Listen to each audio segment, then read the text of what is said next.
this week all about Rumplestilkskin, the short little man with a long beard, funny name, and the ability to turn piles of things into piles of more useful things. Usually they were more useful, unless he got the paperwork mixed up, the order mixed up, you know. And, someone came in, for example, with a pile of cow dung, and they went away with a pile of horse dung. Something like that, you know, rather than a pile of diamonds or whatever they actually ordered, you know. Because he did set up a business. After the book came out, Rumplestilkskin's book, he set up a business because he thought, this is quite clever. Bit of a, I've got a bit of a trade there, you know. And he set up a business. So people would come into his shop and they'd say, oh, Rumplestilkskin, how are you? And he'd say, I'm fine, thanks, and what can I do for you? And he'd say, oh, I'd like you to turn a pile of paper into a pile of gold. And Rumplestilkskin said, well, we'll see what we can do. I don't know if we've done that one before, actually. Fill in the form. There's a clipboard there.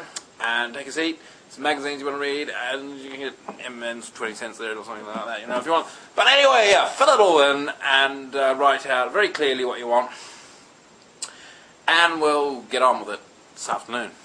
So the person filled out the form, and next day they came back to the shop and say, oh, I put in a form yesterday for you to turn a pile of paper into a pile of gold.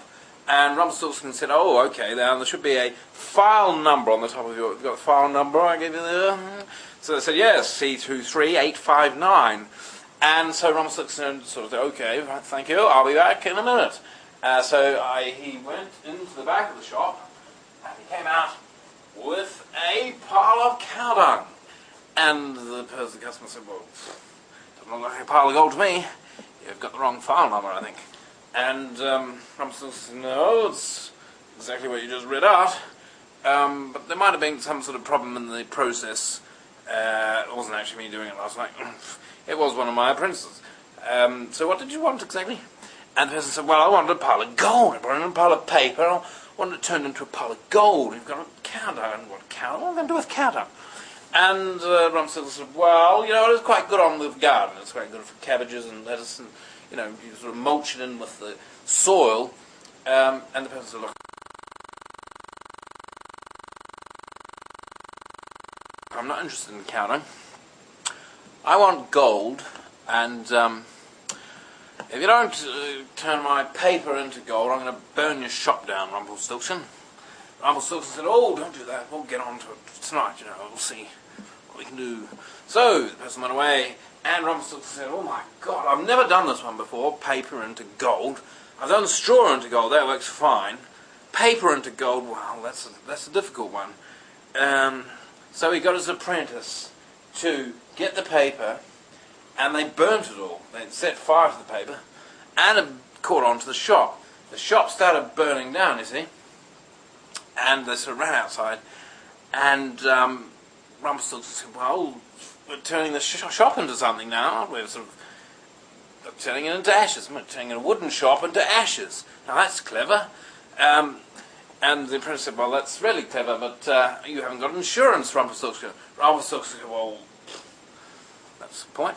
But anyway, like, this paper that we had in there, we're going to see what actually happened. So the apprentice and Rumplestilkskin went back into the shop, and there, in the corner, was nothing. You know, the entire shop was burnt to the ground, but there was a pile of gold. Rumplestilkskin was absolutely beside himself, laughing his head off, you see. And the customer turned up, and he come for his gold, you see, and he could see the gold because there was no shop there at all, and there was no windows, doors, or anything. And Rumplestilkskin came up to him and quite nonchalantly said, can I help you, sir? And he said, well, I've come for my pile of gold. And he said, well, do you have a file number? And the customer said, file number? Well, I did have, but I just thought you knew why. Rumplestilkskin said, well, if you don't have a file number, you don't get anything, so I'm afraid I can't help you. And the customer was livid, but in actual fact, he had thrown away the piece of paper with the file number when he heard about the shop burning down.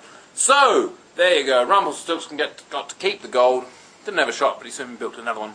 Carried on his business, turning cow dung into horse dung, glass into a pile of chimpanzees, and all sorts of other nonsensical things in the village.